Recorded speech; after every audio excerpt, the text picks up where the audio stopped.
Here we are, the final lesson. This is where the magic really happens.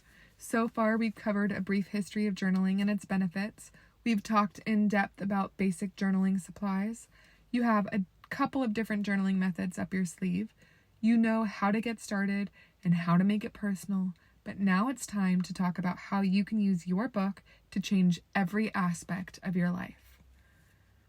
It's not uncommon to receive the advice to start a journal in any type of self-improvement journey, but that's where the advice usually stops as well.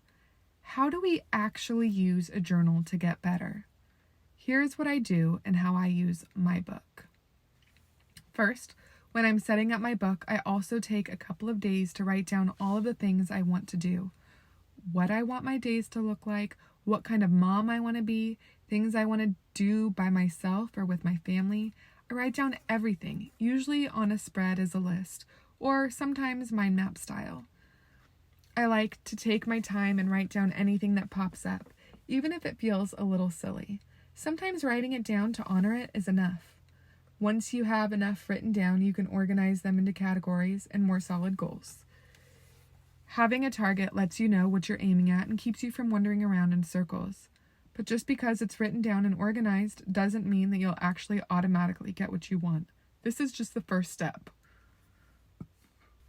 Remember, you don't manifest what you want, you manifest who you are.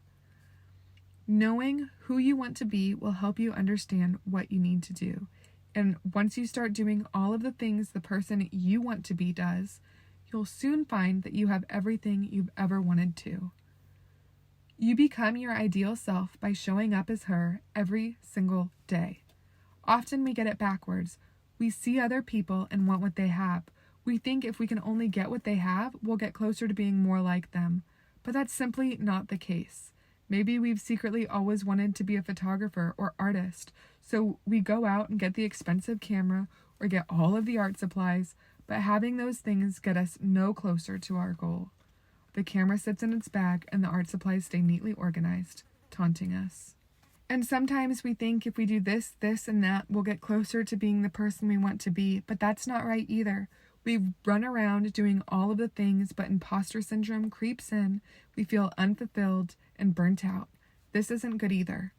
Mindset is so incredibly important. We must embody our best and highest selves in order to be who we really want to be. The things we do and the things we have will come naturally as a result. This is the easiest and hardest step. It doesn't cost anything. It takes no time, but no one can do it for you. And it's just as easy to slip into it as it is to slip out of it. Journaling really helps me tune in to my deepest desires and stay focused on who I want to be. We're all different. We have different resources and assets and talents, but the one great equalizer is time. We're all working with a finite amount of it. We all, whether we're billionaires or broke, have only 24 hours in the day. When designing your life, put the biggest, most important things first, then prioritize life. I often use a timetable to organize my day. By blocking in the most important things first, I'm able to ensure that they get the attention they deserve, and there's still plenty of time for all of the little things that need to get done too. To see real, lasting results, it's important to set a time regularly to write and come back to your goals. Your goals should be your North Star. When I'm feeling antsy, I love to set a small sand timer.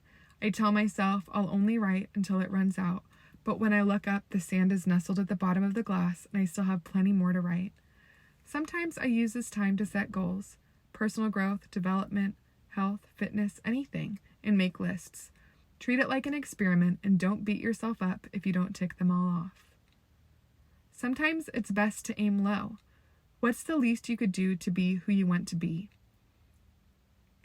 Want to have a great relationship with your husband?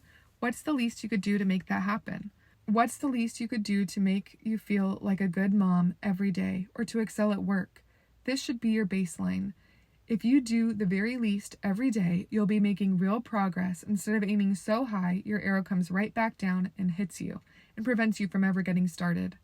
Setting the bar as low as it can go makes it easier to be consistent, and consistency is where the real magic happens.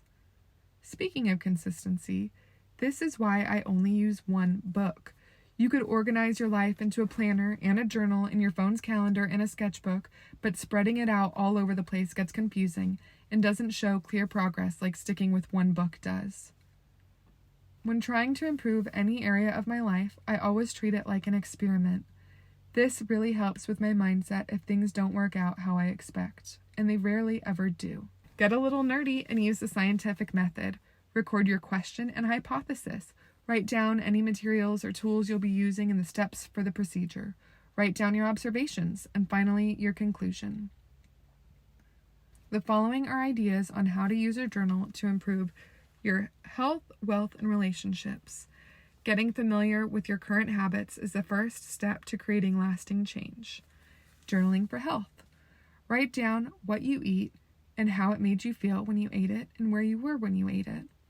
Write down your exercises or your fitness watch stats. Write down your goals.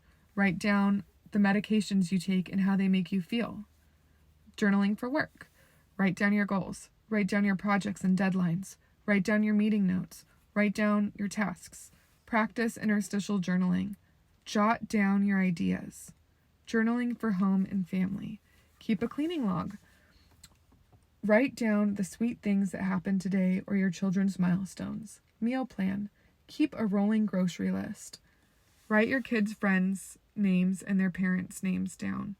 Jot down some information on your kids' favorite things to share with them. Video games, movie, TV series, books, etc.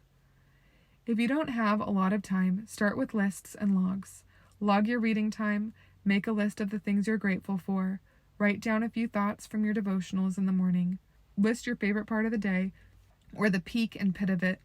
List who you saw, spoke to, or texted today. Distracted? Write about what's capturing your attention. Describe it in the finest detail, and let the distraction become a study.